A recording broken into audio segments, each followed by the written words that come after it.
Hello, everybody. Welcome, ladies and gents, to the Process Podcast. Thank you guys for tuning in. Before we start, don't forget to like, don't forget to share, don't forget to subscribe. We're going to put everything in the description below. So our Twitter, our Facebook, our Instagram, we're going to put all that good stuff below. You have me, Malachi Finch, and to my right, you have Elijah. To my left, you have Keyshawn, and to my other left, you have Amari. Really, this podcast, this debut podcast is just get to know me type of stuff. We're going to talk about different things so that you guys can get to know us. We asked you guys to give us questions on our Instagram, actually, and some of you did, and we're just going to answer those questions. A big part of the podcast, like one of our true intentions of this podcast is to educate you all, is to show you that when you have a dream or when you have a vision, don't be afraid to go forth in it. Like, don't be afraid to live that vision out. Like, definitely follow your dreams and don't be afraid to have a relationship with God. Don't be afraid to, let's get on started. Mara, you can take it away. You know how you have, we have a group intention with the podcast, but we still all have our own personal reasoning for doing the podcast. So, Key, you want to share what your own personal reason for doing the podcast is? Sure. One of mine would be probably don't be ashamed to step out of the box. Yes. Podcasts aren't really talked about nowadays. Yeah. So for us to be doing this as a youth thing, is quite interesting because you don't really see that a lot. So that's really stepping out of the box for me. And don't be ashamed to talk about different stuff, God, spiritual, secular. Don't be afraid to be ashamed or talk about that kind of stuff. And I want people to kind of be inspired by that. Right, I feel you. Kyle, you want to share? Tagging along with Keyshawn, I definitely agree to not be afraid to talk about certain stuff. Like I said, doing a podcast is out of his, that's out of the ordinary for him. It's out of the ordinary for me. I'm not really a big YouTube talkative, want to talk about stuff with people type thing. So, this is definitely stepping outside of the box, but I feel like this is definitely one of those things that God has called us to do. And this podcast isn't going to be only about spiritual and about biblical talk and just about God. Like you said, we're going to talk about secular things that society is talking about today. So I feel like that's genuinely a pretty good intention for this podcast. Yeah, I feel you. Eli? My main goal with it is just to give people more insight, and maybe what we talk about on the podcast could help people in their certain situation, and maybe it would help them to get out of it if it was a bad one. Maybe if it's a good one, it could help them go forward with it. But my main intention, what the group intention is to educate people. That's what I mainly want to do. Right, I feel you. Agree. And just piggyback on what everybody else said, kind of like what Keyshawn said, I think I want people to know to not be ashamed, per se, to know that it's okay to be Christian and that it's something that should be looked at as a great thing, a valuable thing to be a Christian, especially as a young person. It can be kind of put on the back burner to be a Christian person, but I just want to put it that it's okay and that it's a good thing to want to have to live that kind of lifestyle.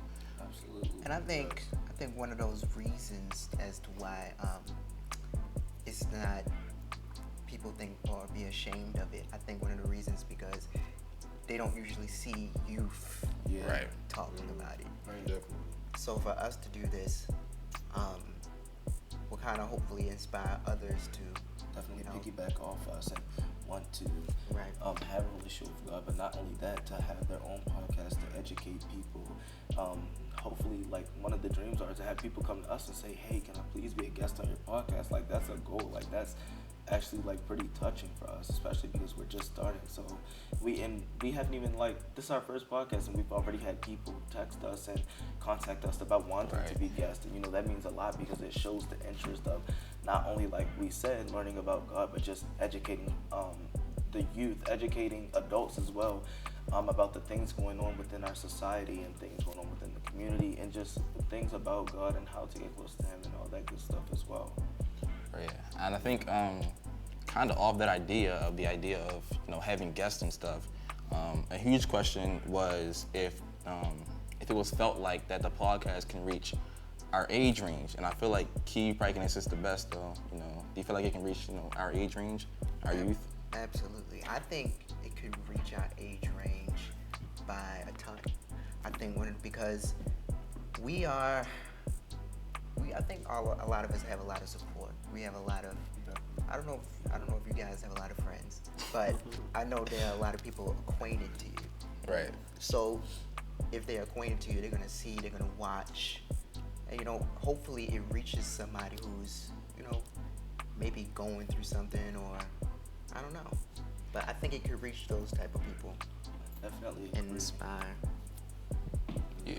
I agree. Like I said, this isn't gonna be all spiritual talk on this podcast, but when the time comes, and that just goes back to the question people were asking, why did we title our podcast name The Process Podcast? And that started out with Elijah.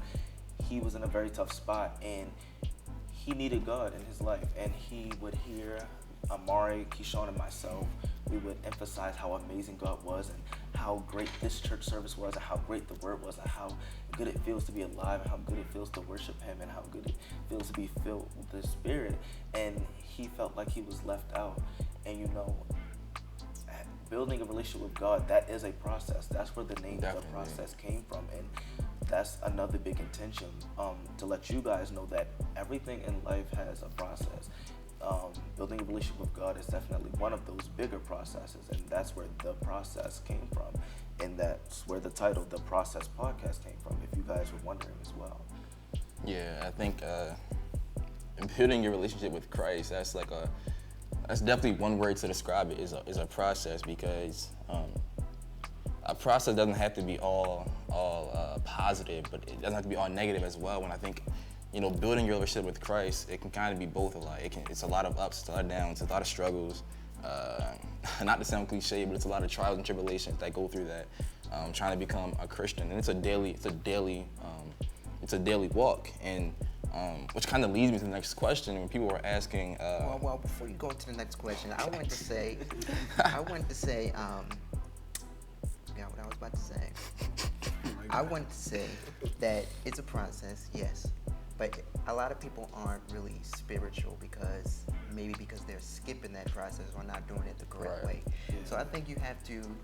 There are a lot of mixed theologies, especially in the spiritual side of things. So I think you have to be, when you're trying to build or walk in your spiritual realm, you have to be taught the right way. You have to approach it the right way, and you can't skip certain steps, or else it won't go the way you want it to. Absolutely. Yeah, like the way how in some churches, like when my grandmother used to eat when I was younger, sometimes I didn't really want to go, Right. because we would have to dress up like every single day. And like we were talking about a couple days ago, maybe like dressing down would like lead kids to the church, because the main thing that I feel like youth don't like is having to dress up. We were just talking about this. I True. definitely agree. Amari just said the other day. I was just telling Amari that it's definitely okay. I feel like being in the church, like Amari and myself, we're MITs. If you don't know what that is, we're ministers in training, and I definitely feel like as youth, in being MITs, we have to show that we're MITs. We have to wear our certain little suits and our collars and our tags. We have to wear that stuff. But at the end of the day, bringing the youth to church, they feel like a lot of them are just drawn away from the church because they have to wear a specific thing, and that just goes to show, like, you don't have to wear a suit to have a relationship with God.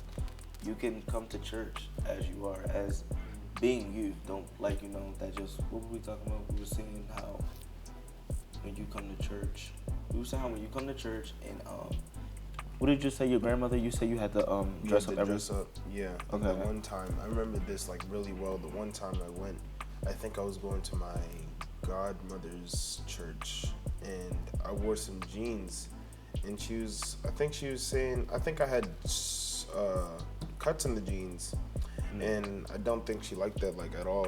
I think she was like, you couldn't have worn some like normal like blue jeans, and I was just like sitting there, because I was just like, dang. See, I think we have to change the way we do some things, especially when it comes to the church, because our generation isn't going to want to come to the church Right. if they're not attracted to a specific thing. So we have to start adapting to what they do. We can't always. We have to, right. That's how we're gonna. They're not attracted to gospel. It's the truth. They're not really attracted to gospel. So maybe if we do like an outside event, play some clean music, something that they would be attached to. The Bible says those who catch fish are wise. Absolutely. So we have to be wise in ways we decide to get them to come.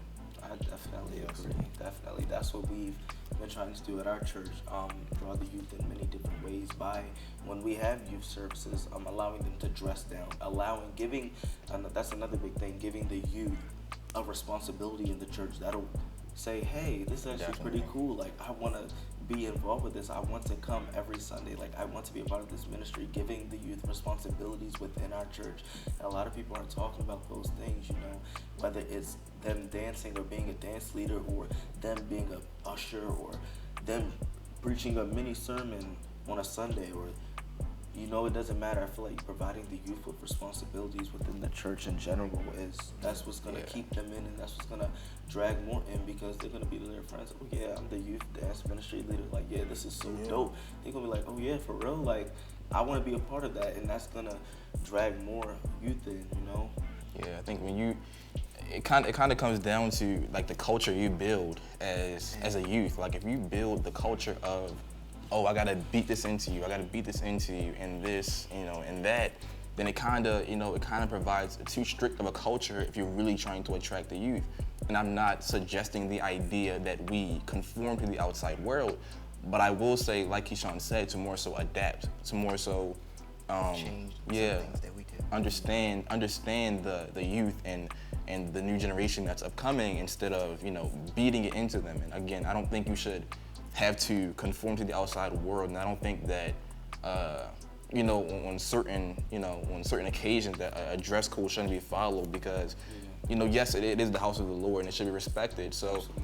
I don't think that should change at all. I think you have to, like Keyshawn said, adapt to the certain principles. Changes. I feel like that's people normalize change being inevitable, and which it is, but people don't normalize change being okay. And change is okay, and it's even okay within the house of the Lord. Like you said, at the end of the day, it's all about respect. You can have change within the church, but with respect. And going back to the question was, do you feel like the podcast can truly impact those of your age range? So going outside of the church, we definitely agree that our podcast will touch the our age range, and younger and older, and like I said, it'll definitely touch those. And I really have nothing else to say on that one. Okay, so another big question that people had asked us was they were trying to see if the podcast was specifically about biblical conversation, or if it would include the secular topics as well. I think Eli wanted to answer that one. So yeah, no, the podcast will be about all sorts of different things. Yes, we'll have biblical conversations, but like Keyshawn said, we will also have secular conversations. That's because whenever I think about that word, I always get it messed up. No, you do. But yeah, we're gonna have secular conversations. We're gonna have conversations about like the generation that we're in, and how we feel about the specific things in our generation specifically, and like society, like just things in general. We're gonna have conversations about on this podcast. It will not only be biblical conversation, if some people are worried about that. Right. Yeah, because I absolutely believe that there has to be a balance between spiritual and secular. Absolutely. Definitely. There has to be a balance. I was reading a book on that actually. Yeah, like you said, not a lot of people are spiritual, so if they see that we're only aiming to the spiritual side of things, they're gonna be like, I'm not interested in this. Right. Why they're only being spiritual? They could talk about societal things or things that are going on within our community. And like I said, that's what we're gonna talk about as well. It's not only gonna be biblical, but we will talk about things within the community and things that are going on with our generation. Yeah, it's hard to. I was actually just listening to a video, not too long ago, and it was kind of saying like you can't necessarily expect to gain a new audience, or in church terms, you can't expect to gain new members when you're staying within the same box. So you can't expect to gain new members if you're only preaching about things that would contain biblical reasoning. Yes, obviously, preach about the Bible. That's where our main standpoint's coming from. But at the same time, you need to have a certain outreach system where you can have a secular voice within the world. Again, not to conform. That's a whole different thing. But to have a secular voice within the world to gain that new audience. Yeah, and I feel like having only biblical conversation, I feel like it would push some people who aren't really close with God. I feel like it would push them away. Because it feels like we're pushing Christianity or Right. God or the Bible on them. Like, don't ever feel like we're ever like pushing God on anybody. The part of the thing about this is we want to make everybody a fan of Jesus. We're just fans of Jesus. That's all we want to be. Broken people trying to serve a perfect God. Absolutely. We're not pushing Christianity on anybody. We're not pushing the Bible on you. We're not pushing you to do anything that has to do. We're not pushing you to come to our churches. We're not pushing you to do any of that. Like I said, we're all fans of Jesus, and we just want you to be fans too, because being a fan is super dope. It's amazing. Yes. So in becoming that fan, what led you to becoming a believer? Kai. What led me to become a believer of God, what led me to want to have a relationship with God, I would see other people, in church, and they were crying and spitting and dancing and shouting, and they were expressing how amazing God was and how great it felt. And, I would do the same thing. Like, there was a point where I was like, I noticed I was shouting, but I still had no victory. Like, I was shouting, but I was still going through this, and I was praying, and I was still going through the same things. And I realized that all had to do with me not being as close to God as I thought I was. So I challenged myself to get closer to God. I challenged myself to do different things. That's why I challenged myself to become a youth dance ministry leader. I challenged myself to become an MIT. I had to push myself. I wanted what everybody else had. And, you're not supposed to be jealous, but I was definitely very envious because I seen everybody who had this amazing relationship with God. Not everybody's relationship with God is the best, or people are still working on it, but I seen these people and I saw what the Spirit was doing to them and how grateful they were and what it felt to have a good shout with victory. I saw all of that and I wanted it. I craved it. So, I pushed. I talked to God more. I started reading my Bible. I started getting within my word. I started having conversations with y'all, and I was learning. We were educating each other, and it's helped me to grow closer to God. So that's definitely what made me a believer. I was influenced by other people, and the people not only within my church, but just like people in general, like who had relationships with God. I wanted that, so I pushed to get that. And I'm not all the way there, but I'm getting there, and that's okay. Like, it's a process. It definitely is. And now you can go on.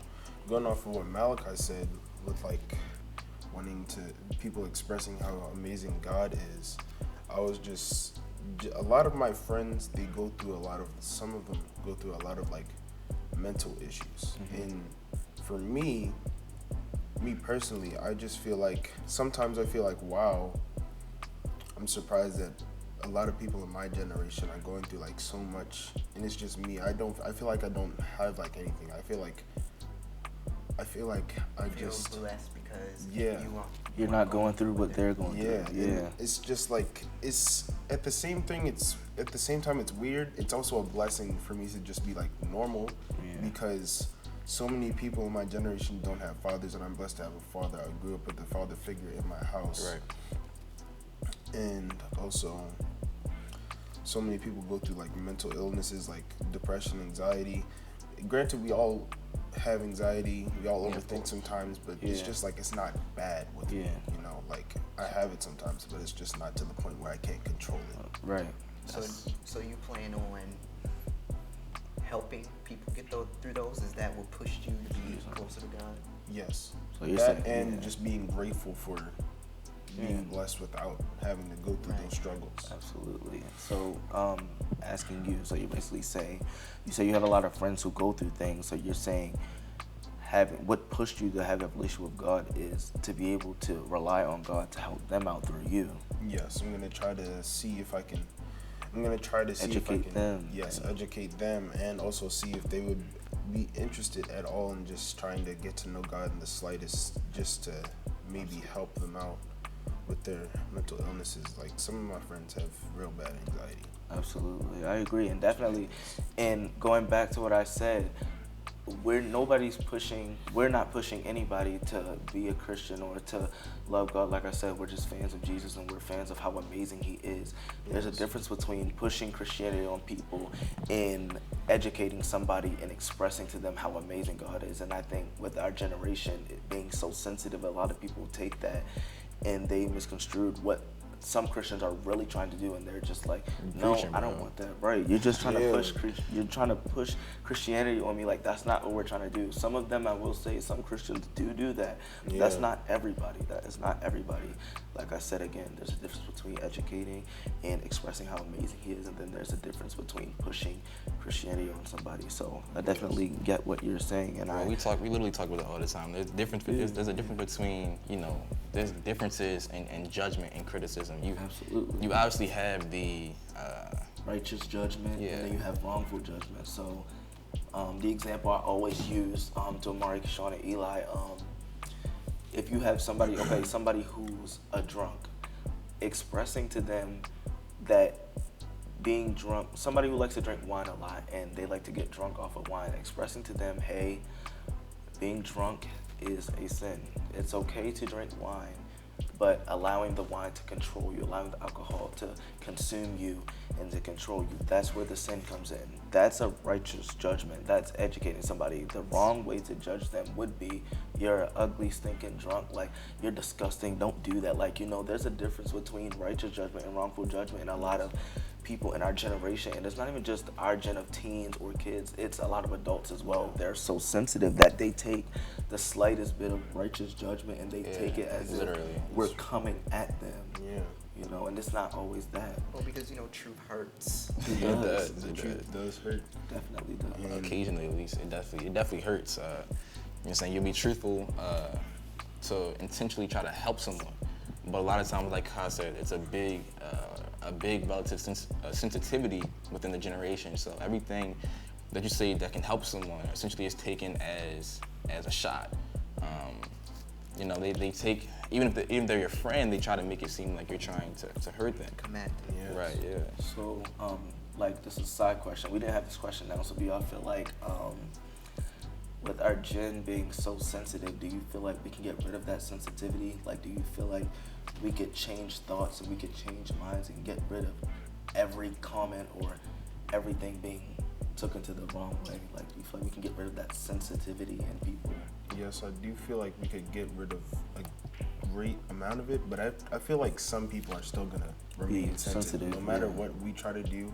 If people not necessarily want to be sensitive, but if they are just genuinely really sensitive, we can't take that away from them. It's just one of their character traits. But it would be great to get a lot of the sensitivity out, in my opinion. Yeah. I think people have to be open to want to learn. Yeah. If you don't want to get help or you don't want to learn or hear about a God, you're not going to want to even participate in what we do. Right. Because you don't want anything to do with it. So I think people need to be more open to wanting to learn more to certain things. I agree. Very true, because even if you say, for analogy purposes, even if you say you want to be fed, but you don't come to the table to be fed, you won't get fed. Right. So I feel like the sensitivity will be fully in totality gone. Not at all. The same way I don't feel like, things like racism or, social issues like that, I don't feel like in totality they will ever really be gone per se. But it can be it can definitely be, decreased. I feel like people in our generation are just, not even just people in our generation, but people in general, most people are just too closed-minded. And I feel like people need to open up their minds and be open and trying different things and seeing other people's perspective and not just saying oh, this is how I do things. Or starting an argument when it comes to every certain thing. Yeah, I agree. I definitely agree. That caught me off guard. What was the question? What made you guys? What made you get in the spirit? What made you believe? I'll do that. So basically, there was a time where I knew of God, right? But I was pretty much ignoring it. Right, yeah. I was getting people telling me that's wrong, you shouldn't do this. you need to get back closer to God, but I was pretty much ignoring it. Right. So I was still, because I wanted to. This is, very is the potency of our generation. We want to fit in. We want to do what everybody else is doing, and so that's what I was trying to do. So I was ignoring God. So while I was doing that, and while I was sinning, it was like God was haunting me, because I couldn't sin without feeling the presence. Yeah, I couldn't sin without thinking about God. That at that point, it doesn't become fun anymore. I can't enjoy myself. Right. It's just the after feeling. I was just like, okay, well, let me try this out again. Let me try and get back with God, and it turns out you get a lot more peace. You do. And low-key, of that though, like speaking of coming, that's kind of how I was, to answer the same question. Like, I had to come from a certain, negative state in order to find my way back into Christ. I was in church my whole life. That was not really the issue. I knew a right from wrong. I don't think that was, more so my issue. But after going through a lot, probably I want to say around my freshman year, going to maybe sophomore year, I remember sitting in GT English class, and it became like really tough after a point. I was in a really, really hurt emotional place. So coming to, GT English, I was coming there, and I was just kind of like, after like, I want to say mid-year, I kind of just started like completely isolating myself, which I'm already relatively private. I'm kind of already a private person. So as soon as that emotional kind of heartache kind of came, then I started isolating myself within that class. And so, next thing you know, I'm going to my next class, AP World History. And, my teacher, I guess it kind of caught me off guard. My teacher, he told me, he wrote I got 100 on the quiz. And he wrote in the paper, he said, I've been noticing you've been down lately. I'm here if you want to talk. And I guess to me that kind of caught me off guard in general, because he didn't seem like the kind of teacher to say that type of thing. So it caught me way off guard. And I think, but being in that down place, it allowed me to kind of realize, okay, what's missing. And so in the idea of finding myself, I found God as well, because it was so implanted in me. I think as a child, I had that to relay back on. Right. And the Bible says, train them as they are young, so they won't depart. And so I think me being trained young, always being in church, that allowed me to have that to relay back on. And I believe I talked to Kai kind of recently, or our friend, I think I talked to him recently, and I was just saying, like, because you are drifting so far apart from church, you're not allowing yourself to have anything to relay back on after your sin. Right. So once you sin, you have no remorse. You have no guilt feeling, because you've drifted away from the spiritual side of you. Right. Yeah, and like COVID, my church, we shut down during COVID, and so when I would sin, I wouldn't really like have anything to remind me, like, oh, you should not do this as much as you do. And when the time that I was going to church, before COVID started, I wasn't really like receiving the word as well as I should have been. You were just going because you had to. Yeah, so because like I said, my grandmother was taking me, which wasn't a bad thing. It was very good of her to take me and to have me try to get my word, but I just wasn't receiving it. Like me and my siblings, we would do like little stuff. Like we would, I think it's called like an obituary. We would take it and we like find a pen or something. We just draw it and doodle. It was like my you weren't paying attention. Yeah. So funny. Nah, I definitely understand. I get it. The pandemic, going through COVID, it was either it either made or broke people. It was either a make or break type of thing for me. It made me, because I was going through a lot. It helped me find myself out. Like, I didn't know my identity. I was struggling with that. Like, and the pandemic, it allowed me to get closer to God, because firstly, my church, we shut down, but we were still doing virtual services. And then at a point we were able to open back up. So going back to church, it gave me something to do. It kept my mind clear. It gave me more free time, not being in school, but doing virtual school. It gave me more free time to be at home and to build a relationship with God, to be able to talk with other youth like these next to me and just grow with them and to be educated by them and to educate to them, you know. So the pandemic, that's another question. Let me go into that real quick. Do you guys feel like the pandemic was beneficial to you all? Like I just said, it was beneficial to me, definitely 100%. Yes. Besides COVID killing the millions of people that it did, it definitely took a toll on my family, Amari and I's family. We had a lot of deaths, I think, in the year 2020.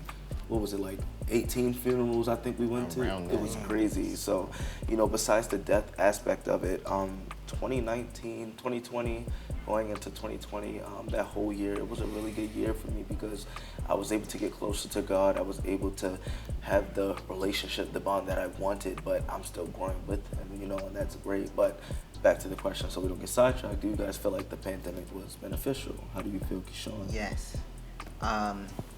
So the pandemic put me back on track, right? Because as I said, I wasn't really, I knew of God, but I was ignoring Him. Yeah. And so the pandemic really gave me that opportunity to get back, and I feel it was needed. I feel like that it was definitely necessary. One of the ways got me back on track was talking to Kai, because he would talk about church and whatnot like that, and I came to one of their services once they opened back up. So I think you guys were kind of the, you know, one of the reasons that got me back on track, to have somebody to relate to, right? Yeah. So I Low think key, but that's kind of how God kind of, especially in 2020, He kind of places people in not real life specifically, like really specifically for Him. You know, He'll get rid of people, and then it's like, you know, He'll place new people. Yeah, He'll place new people. I agree. I definitely agree. That was my whole 2020. I'm pretty sure everybody, not even just us, but I'm pretty sure all of you and adults too, that you've lost people to this pandemic, because it was like some people, you know, you had some people where you just fell out, and then you had some people where, because it was the pandemic and you didn't see them in school, if you didn't hit them up, they didn't hit you up. So it's like y'all just stopped talking. So I'm pretty sure everybody has people like that. But at the end of the day, definitely the same way that as Amari just said, that God took people out, He added people in. Because me and Amari, we're cousins, or if you didn't know, we call each other brothers. We're close. He's my best friend, but we were already close. Keyshawn and Elijah, they go to my school or went to my school, and I noticed that Keyshawn was within church as me and Amari was, and he was ministering, he was preaching, and he was doing all of this and all of that, and you know, that's what really caused us to get closer. And like, he was in a really bad spot. So I'm sorry, guys. He was in a really bad spot, and that caused him to like fade away. But as he said, the pandemic helped him to come back. You know, he was educated by us. And, you know, I feel like, again, that just goes to show where God will place people in and out of your life. When He takes somebody out, He will place somebody new in. But I'm sorry, guys, my iPad keeps ringing. Like, my phone is on D&D. But you know, when somebody calls your phone multiple times, when you're on D&D, your phone will ring. So I'm sorry, but Eli, do you feel like the pandemic was beneficial to you? So Yes, I definitely feel like the pandemic was beneficial in some ways. Oh my gosh. I'm sorry. Okay, go ahead. It's okay. Go ahead. I'm sorry. But I feel like it also gave me a chance, like what Keyshawn said, to start to get back on track. Like, I'm not 100% yet, but I still am getting there. Right. Oh, I don't think we'll ever be 100%. Absolutely, definitely. By the time you master life, you'll be old. Right. Nobody's perfect. You know, you don't have to be perfect. You know, God is impressed with us, even when we sin. He's very forgiving, and He's very loving of us. So, you know, nobody, like you said, nobody's perfect. Nobody's gonna master this thing called life. Plus, on the other side of things, not only will you have to be old in order to master life, but we'll still always be humans, whether old, young, or whatever. We'll still be humans. We'll always still have a flesh side to us. We'll still always have the idea of it being, you know, the world in us. We'll still always have the idea of it being the flesh in our spirit. So whether or not you're young or old, you're still always going to be human. And because you're human, it's going to be almost literally impossible to become this perfect individual that some people look to become. You know? Do you feel like the reason why our generation don't want to fully commit is because of how many sins there are? Yes, I feel like the reason they don't want to commit is one, because sin, it's not even like sin is like, in Christianity, yes, it is a bad thing, but sin is fun. Like, it is enticing.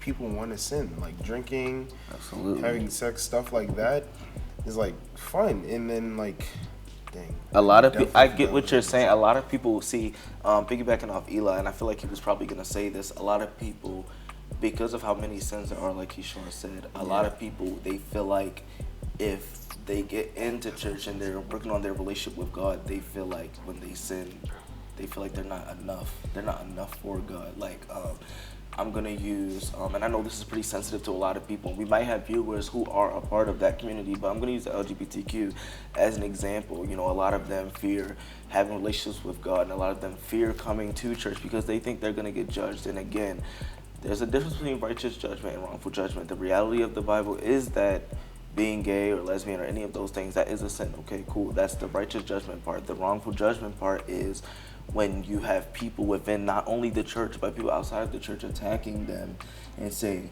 you're going to hell. You're not perfect. You suck. God does not love you. That's what drives people away from church. That doesn't help people grow, you know? It doesn't. And just before we get into our last question,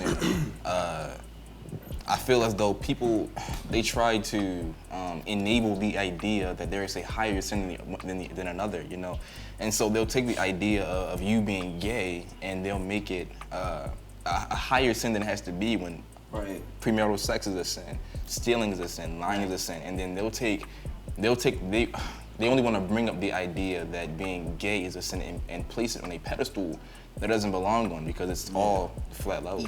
All sins are equal. See, I know this isn't one of those biblical podcasts. As I said, this isn't one of those things where we go into the nitty gritty of things, but like you said, and it's sad because a lot of pastors do it. As I preached about it before, a lot of pastors do it, and a lot of people don't want to talk about it. A lot of pastors, like one day my pastor, Pastor Andre Nance, he was telling me how one day he witnessed a pastor, and the pastor was telling him what he was going to preach about, how he had this nice sermon out, but then a lot of flamboyant, maybe gay men entered the church, and he changed this whole sermon to preach about how bad homosexuality was and how days on earth would be shortened because you're gay. He changed that sermon up just because he witnessed the gay men walk in his church, and I feel like it's bad. Like, what example that drives people away, as you said? What example? Pastors are supposed to be leaders, and they're supposed to set examples. And what example are they setting if they're leading the LGBTQ away? We, like, okay, they're sinning. Well, that's obvious, but we want them here to educate them. We want to make things better for them. And again, like Amari said, no sin is greater than the next. You know, a lot of people try to take murdering a person. Obviously, society is going to take somebody murdering a family of 9 kids and then somebody being gay as the murdering being up here and the person being gay down here, you know. But at the end of the day, society is gonna take it like this. But at the end of the day, spirituality wise, it's like this. Right. No sin is greater than the next. I think it has a lot to do with, like I said earlier, the way you are trying to become better, how you're being taught it. Because there are a lot of mixed theologies, like I said, people are going to say that homosexuality is the greater sin. The only unforgivable sin in the Bible is blasphemy. Yes, sir. And what would you guys like to go in depth of? Just real quick, what blasphemy is? Blasphemy is when you say something that God didn't say. Right. And that's blasphemy. I thought that. Enzo? I thought that blasphemy was being disrespectful to God. Well, now you know. Now you know the real one. I'm sure that's a sin too. But Now you know. Can you give, or you think you could give like a quick example, real quick, of blasphemy? Like he just explained it, but just for some people who probably are struggling with his definition, give an example. Probably the most common ones when you hear, you'll hear a lot of, especially probably prophets or fake prophets. They'll claim that, something was said and it truly wasn't said. So I think that's probably the most prominent example. So like if I say, well, God put it in my heart that you're going to be blessed with a new car tomorrow, and he never said that at all. That's blasphemy. That's what I was just about to say. I was saying, like, when you ask from like a prophet, like you could say like, oh, God said that this stuff is going to happen to you when you just had a regular day yesterday or today, depending on when you claim it happened. Yeah, low key though, you know, like I said before we go into the last question, low key, I think probably the main reason why homosexuality is treated the way it is because homosexuality is one of the only true personal sins. Like it's a sin where it affects who you are personally. Like a liar, more than likely, you're not necessarily like, oh my goodness, like you're not gonna be like too affected by it because it's not personal. Right. Whereas being gay or lesbian, that's a personal thing. That's something that affects your emotions. Lying doesn't typically affect your emotions. Stealing doesn't typically affect your emotions, but being gay, now that can affect your emotion. I think that's why it's taken such a pedestal within the sin. I definitely agree with you. But last question though before we end. I'm gonna leave this one to Kai for Kai to answer first though, because I feel like if it's really a get to know you first podcast, I feel like it's kind of like one. In order to know Kai, you'd have to know this story. But they kind of want to know like what's an event that's happened that's kind of changed who you are as a person. An event that has shaped me out. Everybody know I've probably told the story about 1 million times. Was definitely being bullied. Being bullied for years, like years on top of years, and it became different things. So like you had kindergarten, I was really small, so kids bullied me for my size and my height.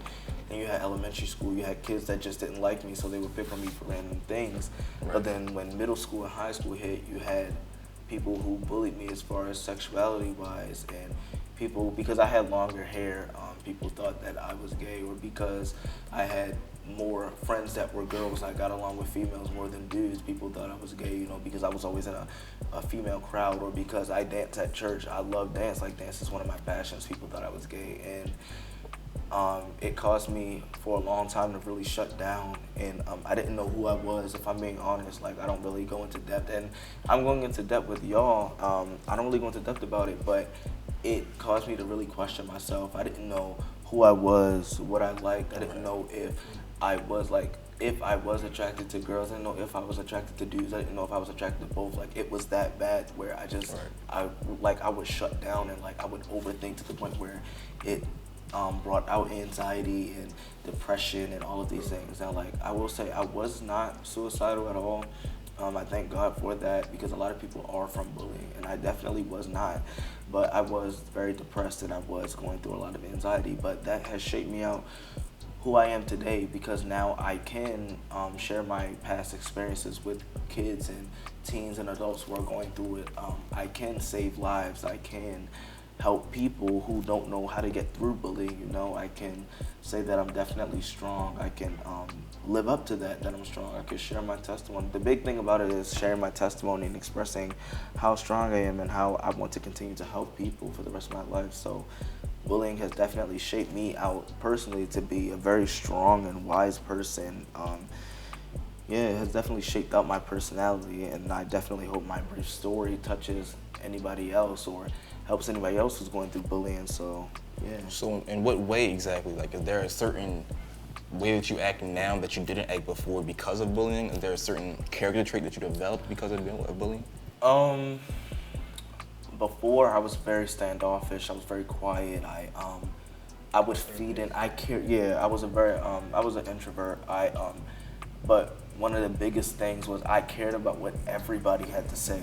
Right. I cared about, I took everybody's opinion. I cared about what everybody had to say.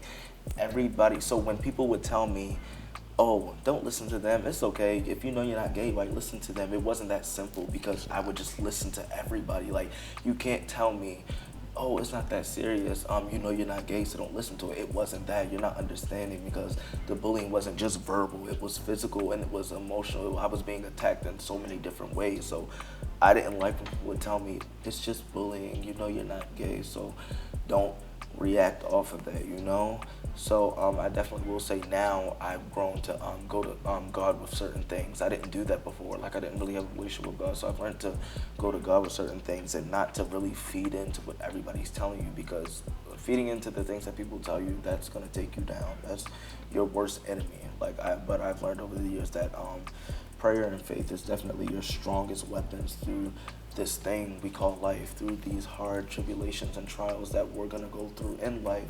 Prayer is your strongest weapon and will always be your strongest weapon. So I will say that's something that's different about me.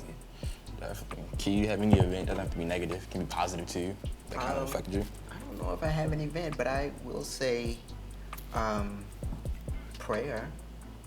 Prayer is essential. It's absolutely unequivocally necessary. I believe that it brought me to God a lot because there hasn't really been one prayer that God hasn't answered for me. And so that shows me that there is a God that's listening. And so that brought me in. It let me know that I have somebody to talk to. Even if it's unspoken prayer requests, you know. Mm-hmm. Yeah. Even if I can't talk to Malachi or Mario or Elijah about something, I know I can talk to God. And so that brought me closer to Him, and wanted me to be more connected and want me to do more in ministry, because I know there is a caring God out there. Most definitely. Eli, any event you would say that affected you? Did you change who you are? I don't think I could say I have an event, but I think that my realization that like so many more people go through like a ton more stuff than me, and like also my moving process was crazy. Like so basically we were looking at the house that I'm in now, and so many people had like better offers than what we had, and like my mom, like everybody was just praying so much for it. And like my mom's agent, I don't know, I forgot what it's called. I think it's a realtor. The people that she helped move out of the house that I'm in now, they didn't pay her, so she did not have to help us get to the house that we're in now. She could have just helped them. They didn't pay her. She could have just dropped us. We could have still been living in the old house. And basically, a lot of more people like had better offers than what we had, and it just like she could have chosen anybody else but us. But luckily, my mom knew her from back. It could have been another way, is what you're saying. Definitely could have been another way. We definitely could have still been. Yeah, we definitely could have still been living in our old house, and that like made me like what Keyshawn said. There is a God who's listening to everyone's prayers. What are you saying? Like your level of faith has grown, like a lot. Like you, like your level of what's the word I'm looking for? I think faith is what I'm looking for. Like your level of faith has definitely grown. Like you thought one way, and it could have been another way, but God made it go through your way. So definitely see what you're saying. God's good in that sense. I'll probably be the last one to answer it, but I think one event that really shaped who I was, I don't remember how old I was, but I was at this camp at Tinch Tillman, where my great grandmother used to teach at, and I was at a camp there, and so basically, you know, we learned about, I think it was Black History Month or something like that, and we learned about stuff like that. Not Black History Month, I'm sorry, we learned about Black history in general. And we learned about that, went to the rec and all that good stuff, and the last day of the camp, and I was always kind of just quiet into myself, especially because I didn't know anybody there. So I kind of stayed to myself. I did everything correctly, did everything right, answered every question correctly. You know, I was the smartest person there. You know, it was just, that's kind of how it really was. And then I remember the last day of the camp. The last day of the camp, the instructor or the camp counselor, she gave us like a book, like a to-go book, because it was after that year she was leaving. So she gave us a to-go book, and her name was Bianca, I believe, but she gave us this to-go book. And so she gave everybody a little note at the end of their book. And for some reason, like the idea of this has not like left my mind, you know. And my answer, my event isn't necessarily a spiritual event. It's more so like a personal character development event. But Her note in the back of the book, and it had a lot of pictures of me and her together. But the note at the back of the book, it said, "You can't always get frustrated because the people around you aren't as smart as you." And as relatively simple as that might have been at that point in time, over time I developed. I was like, wow, she's really right. And so I guess that's one time I really kind of truly, I don't want to say humbled myself, but I truly allowed myself to not be frustrated by a lot of things around me, especially when it came to the intellectual side of things, because I can get annoyed really fast if I'm talking to people who aren't as intellectual. So, and I think that one message she left me actually really has stuck with me till the very end. It helped you suppress those thoughts of definitely being able to get mad at having conversations with people who are on the same intellect level as you. Yeah, definitely. So that's what annoyed him. Not annoyed, but kind of got him a little frustrated. What's one thing that got you guys get kind of frustrated with other people? Can't wait for this. I'll start off. One thing about me is, oh God. don't say oh God. When people don't take accountability, that's one thing for me. What we was talking about the other day with a certain person, people, one thing that annoys me, but I have to learn how to be patient when it comes to this, and like I said, go to God about certain things. People who come to me and ask for help, but they're not listening to the advice that's given. It's like talking to a wall. Like you come and you cry, I need you to pray for me, I need this, I need your help, I need some advice. How can I go about this? And then I give you everything you need, or at least I give you what God has given me to say to you, and it's like talking to a wall. Like you just do the complete opposite, and then you come back to me and you're like, I need your help, like I'm going through it. Like that really is just something about that gets to me. Like I really don't like that. When I used to when I was in my last relationship, the things like I would tell her, she just like wouldn't listen to them. Like when I'm in a debate with somebody, or if I'm arguing with somebody and like they think that their side is like correct, like without a doubt they're correct, and I'm just telling them like, in fact, like, no, this is how this is, you are not right, and they're just like not even paying attention to what you said. Like just determined that they're correct about what they're talking about. I definitely agree. That's just like that just goes again. And before we end, like as Amari said, that just goes again with how sensitive our generation is, how sensitive society is. You can't have a friendly debate, even in school. Some stuff you just can't have a friendly debate because there's always that one person that will be sensitive. So communication. Communication is important. We emphasize it. Not everything's an argument. Yeah, being in the process, like Amari said, not everything's an argument, and communication is number one. And like I said, this isn't a biblical podcast. Like not only with God, but with people, not just with relationships, not just with marriages, but with friendships and all of that as well. Communication is essential. You can't get through things without communication.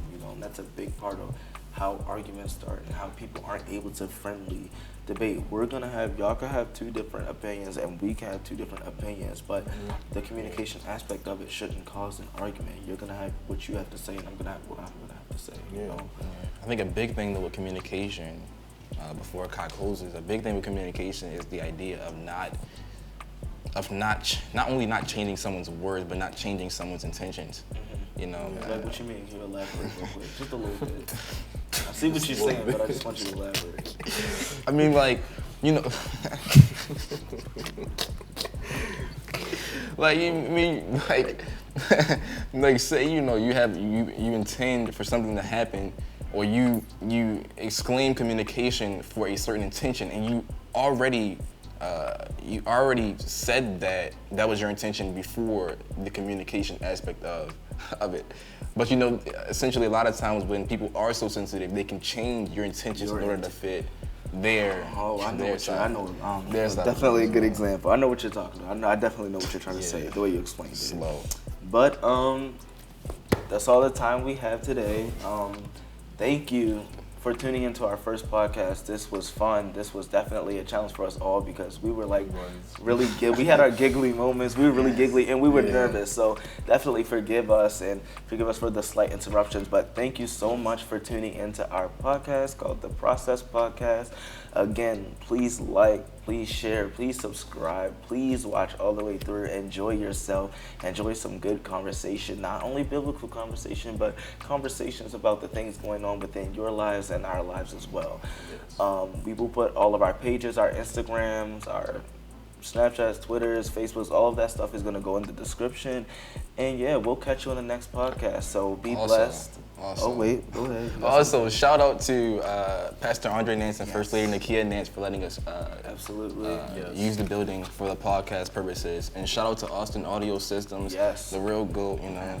Myron Austin, shout out to him for making this happen. It probably wouldn't have been able to happen without him. So shout out to Austin Audios. We will put his information within the description as well for you all. And we will also put the information of our churches if you ever want to come and visit, or if we will put our numbers in the description as well if you ever want to call, ask questions, and message, and just if you want to just have a conversation, be included within the process. So we'll catch you in the next podcast. Do we want to go over when our next podcast day will be? Yes. We can do so our next video will be uploaded. So we're gonna plan to film every first and third Friday, and we're gonna upload that night. So our next podcast filming date will be July 16th. So check out and look out for that video coming up soon. We don't know what it's gonna be about yet, but I mean, as you're gonna be surprised, we'll be surprised too. So again, shout out to Pastor Andre Nance Jr. and co-pastor Lady Nakia Nance and the New Mount Sinai Church for allowing us to use the building. And shout outs again to Austin Audio Systems with Myron Austin making all of this happen. We'll catch you on the next podcast, and you be blessed, and you just remain peaceful. Enjoy your evening, and we hope you enjoy our podcast.